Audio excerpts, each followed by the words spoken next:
Assalamualaikum warahmatullahi wabarakatuh. Selamat pagi para profesor, senior, sejawat, dan para junior yang hadir di ruangan ini maupun yang mengikuti secara online. Pertama saya ucapkan terima kasih kepada panitia yang mengundang saya untuk sharing di sini di The First National Palangkaraya Kardiorenal atau PCR Course. Kali ini kita akan coba suatu konsep edutainment, jadi supaya ada interaksi antara kita dan tidak dalam suasana yang tegang ya. Jadi kita mau happy-happy aja tapi belajar. Baiklah, pertama saya akan coba tampilkan salah satu karya foto saya ketika berkunjung ke suatu daerah. Perhatikan, ini ada gambar atau foto kerbau yang sedang dijaga oleh gembalanya. Nah, dengan pakaian yang khas. Silakan yang hadir untuk mengacungkan tangannya, ya. Di mana kira-kira lokasi foto ini? Acungkan lambang gunting untuk Kalimantan Tengah, kertas Jawa Tengah, atau batu Kalimantan Selatan. 1, 2, 3, ya. Oke, terima kasih. Walaupun belum semuanya, tapi sudah banyak nih yang berinteraksi ya dalam acara ini. Oke, terima kasih, dan jawabannya adalah ini di Kecamatan Kandangan di Kabupaten Hulu Sungai Selatan, Kalimantan Selatan. Jadi ini foto gembala kerbau di Kandangan. Baiklah, kita masuk ke topik yang akan kita bahas ya. Jangan kaget kalau saya menampilkan selera milenial. Ya, kita harus mau belajar dari siapapun. Ini mengenai topiknya adalah pengelolaan, penata laksanaan nyeri dada yang optimal pada kasus. Di sini ada istilah baru, chronic coronary syndrome atau disingkat dengan CCS. Ya, ini menggantikan istilah stable angina pectoris atau angina pectoris yang stabil. Jadi sekarang mudah untuk membagi CAD. CAD atau coronary arterial disease terbagi dua. Yang akut kita kenal dengan ACS, atau yang kronik kita kenal dengan CCS, chronic coronary syndrome. Kenapa digembar-gemborkan istilah chronic coronary syndrome mulai 2019? Karena berdasarkan ilustrasi 3 kasus yang ditampilkan. Yang pertama dari ESC 2019, ini ada contoh 3 pasien.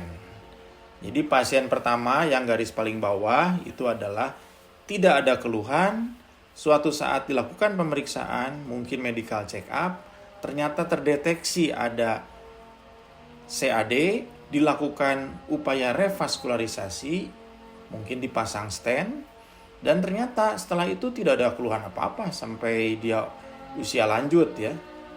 Pasien yang kedua itu mengalami ACS, langsung dilakukan revaskularisasi, setelah itu tidak ada apa-apa, tidak ada ACS lagi, tetapi kondisinya lebih buruk dibandingkan pasien yang pertama.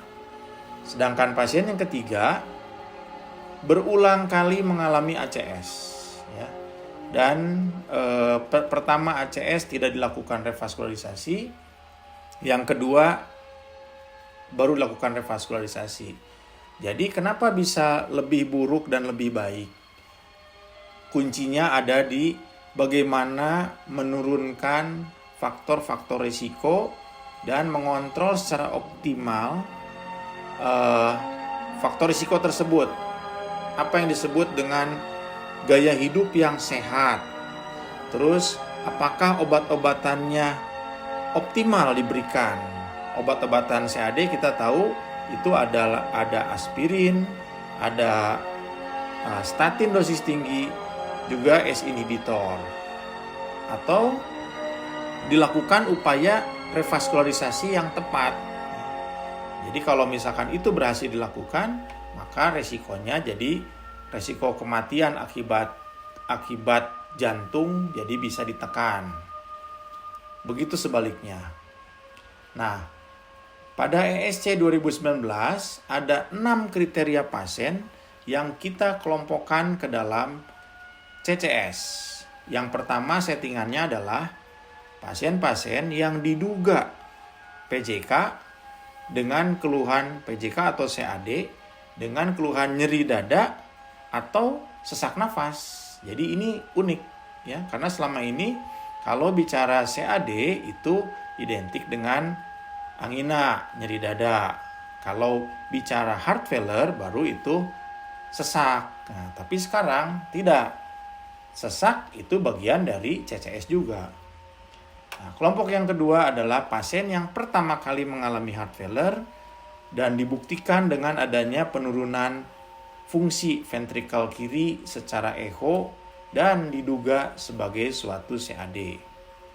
Kelompok ketiga adalah mereka yang kurang dari 1 tahun kena ACS atau pasien yang baru saja dipasang stent, baik yang simptomatik maupun asimptomatik.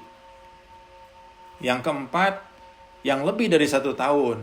Jadi kalau kita gabung poin 3 dan 4, semua pasien yang mengalami ACS itu baik yang kurang dari 1 tahun ataupun lebih dari 1 tahun adalah termasuk ke dalam kelompok CCS. Kemudian pasien yang ada keluhan nyeri dada tetapi setelah dilakukan tindakan yang invasif, misalnya angiografi, ternyata didapatkan adanya spasme dari otot jantung koroner, terus kemudian atau ada sumbatan tapi di level yang mikrovaskular. Sementara kelompok yang keenam adalah mereka yang tidak ada keluhan tetapi terbukti CAD melalui screening yang dilakukan, misalnya ketika medical check up. Jadi itu pun sudah termasuk ke dalam CCS.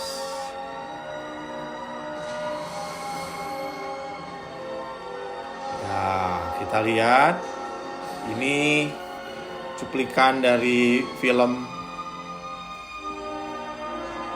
ya, yang tampak adalah seorang pria dengan tampaknya ada nyeri dada dan juga sesak nafas. Nah, kondisi seperti ini kalau terjadi pada pasien kita secara klasik ya, kita akan menggolongkan kepada kelompok yang mana kondisi nyeri dadanya, apakah tipikal, atipikal, atau non kardiak. Ya, 1, 2, 3, ya. Wah, beragam yang menjawab tapi didominasi oleh yang atipikal. Oke, bagaimana kita tahu tipikal, atipikal, atau non kardiak? Tahunya adalah dengan mengenal 3 poin.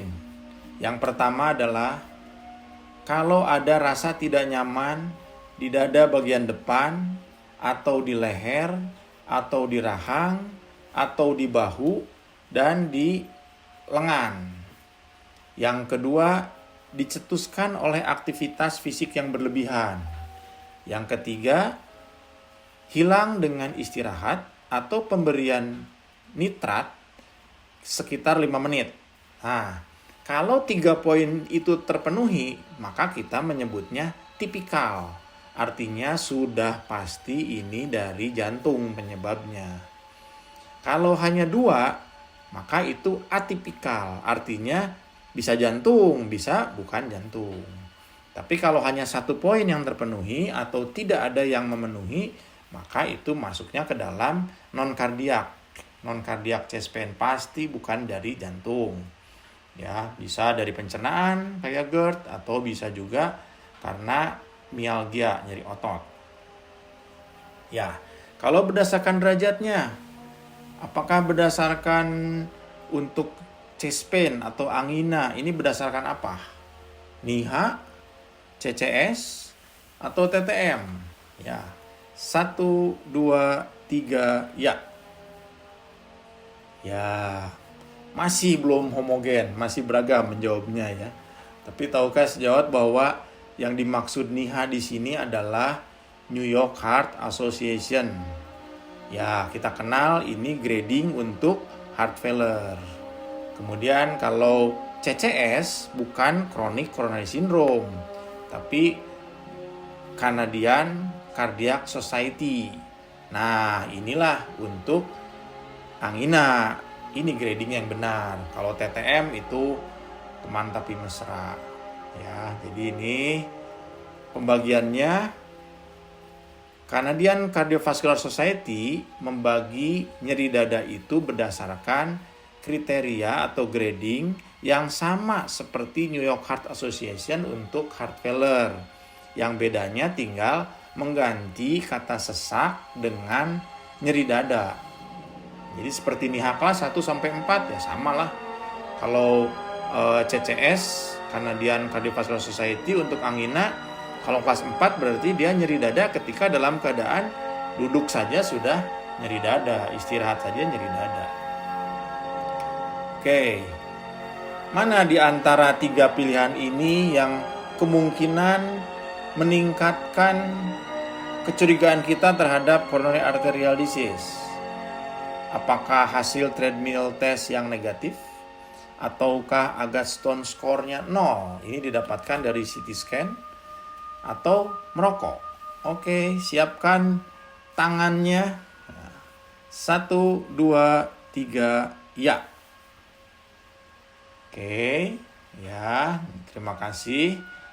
Ini jawabannya. Ada 2 kondisi yang kita bisa membantu ya sebagai untuk diagnostik. Apakah ini menurunkan kecurigaan ataukah meningkatkan? Yang menurunkan itu kalau misalnya didapatkan hasil treadmill testnya negatif. Ya, jadi sudah exercise EKG tapi masih negatif.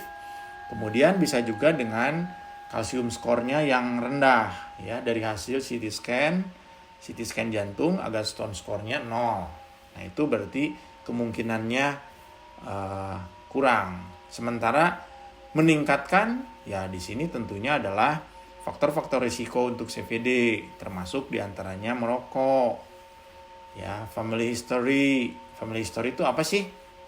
Pokoknya kalau di keluarga ada yang meninggal di bawah usia 50 tahun untuk pria tanpa penyebab yang jelas, itu salah satu faktor risiko kardiovaskular. Atau wanita di bawah 65 tahun ya. Jadi itu yang disebut family history.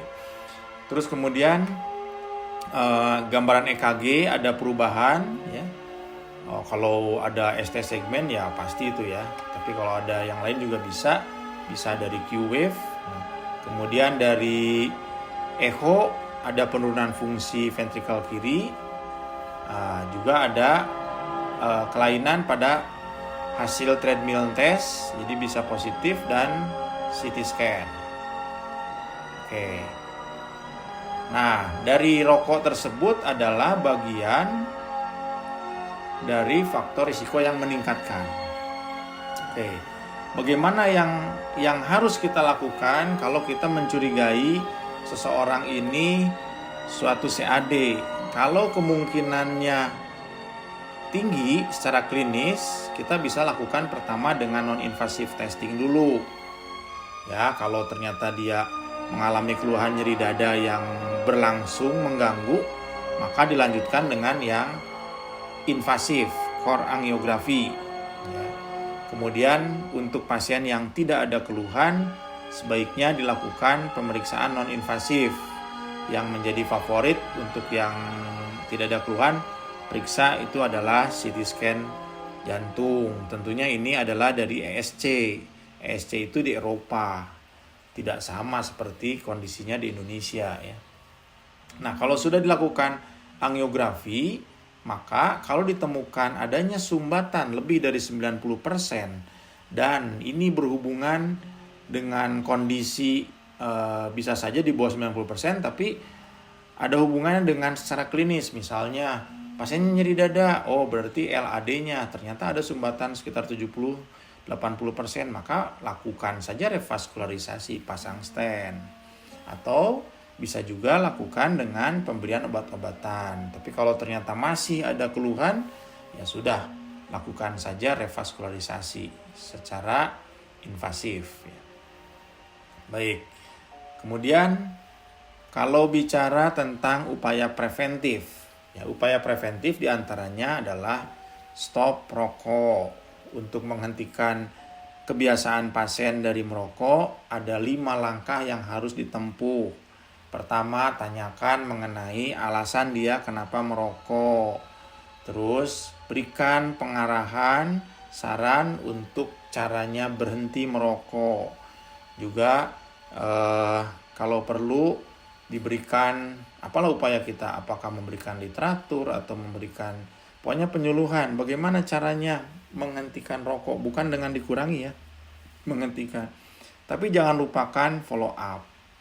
Dan kalau sudah di follow up, jangan lupakan balik lagi, tanya lagi kenapa dia, bagaimana pendapatnya sekarang tentang rokok. Jadi ini adalah bagaimana cara agar pasien berhenti merokok.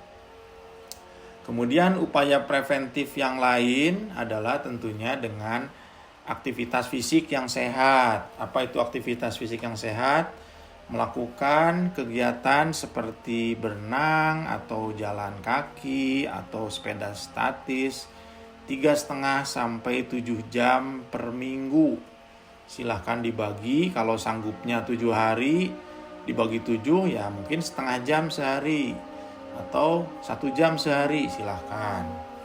Dan jangan lupa pola makan ya. Ini adalah daftar bagaimana membiasakan gaya hidup mengkonsumsi makanan yang sehat.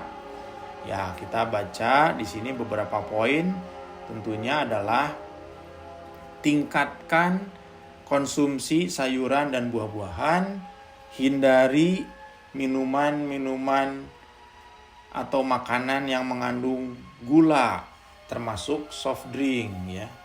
Dan juga tingkatkan konsumsi ikan, kacang-kacangan, dan kurangi lemak yang saturated fat ya. Jadi ini harus diperhatikan.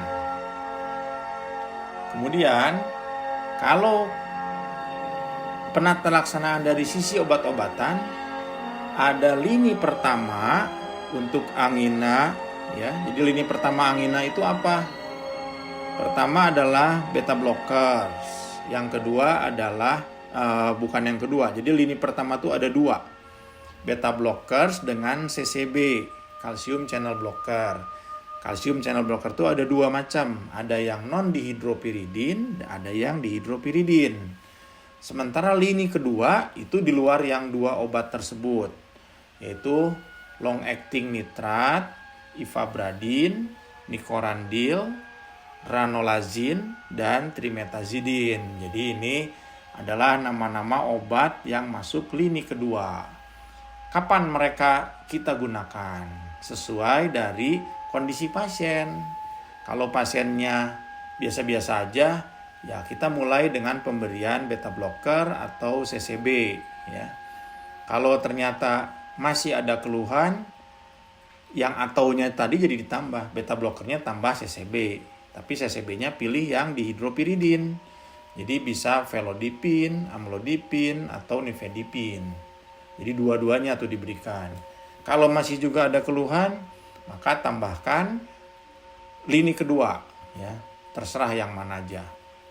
Kalau heart rate-nya tinggi, maka pengertian heart rate-nya tinggi itu lebih dari 80 beat per minute. Jadi 80 kali per menit, maka berikan saja beta blocker atau non dihidropiridin CCB. Ya, kalau masih ada keluhan, kawinkan dua-duanya, beta blocker tambah dengan CCB. Kalau masih juga beta blocker, coba ganti dengan ivabradin, tambah dengan ivabradin. Jadi ya, untuk sejawat kalau ada yang akan melakukan tindakan CT scan jantung, maka alat CT scan itu akan optimal menilai kalau heart rate pasiennya di bawah 70 kali per menit. Sehingga kalau pasiennya di atas 70 kali per menit, berikan saja ivabradin, nanti dia akan turun. Untuk pasien yang heart rate-nya rendah, kurang dari 50, maka pilihannya adalah dihidropiridin CCB. Kalau masih juga, boleh diganti ke long acting nitrat, ya. Terus kemudian kalau masih juga nyeri, boleh dihidropiridin CCB ditambah long acting nitrat. Untuk yang gangguan fungsi ventrikel kiri atau ada heart failure, pilih beta blocker. Ya, tentunya kita harus tahu bahwa beta blocker adalah kontraindikasi pada UDM paru akut. Jadi kalau pasiennya jelas-jelas UDM paru akut, itu kan bukan kondisi chronic heart failure atau bukan kondisi chronic coronary syndrome, ya. Kalau UDM paru akut itu kondisinya kondisi acute heart failure, maka kontraindikasi diberikan beta blocker. Tapi kalau dia chronic heart failure, tidak ada UDM paru akut, berikanlah pilihannya beta blocker. Kemudian second step-nya itu diberikan beta blocker ditambah long acting nitrat atau beta blocker ditambah ivabradin. Kalau masih juga ada keluhan, boleh ditambah lini kedua yang lain. Bagaimana kalau tekanan darahnya rendah? Maka berikanlah beta blocker dosis rendah. Nah, kemudian bisa di-switch ke ivabradin, ranolazin, atau trimetazidin. Atau kombinasi dari dua macam lini kedua. Kalau masih juga untuk semua, maka ini kita bisa berikan penambahan nikorandil, ranolazin, atau trimetazidin. Jadi itu yang bisa saya berikan sharing mengenai guidelines terbaru dari ESC 2019 tentang CCS, chronic coronary syndrome. Ya, saya ucapkan terima kasih atas perhatiannya. Kita akan lanjutkan dengan tanya jawab. Untuk yang online silahkan mencantumkan pertanyaannya di kolom chat room. Terima kasih, saya tutup. Wassalamualaikum warahmatullahi wabarakatuh.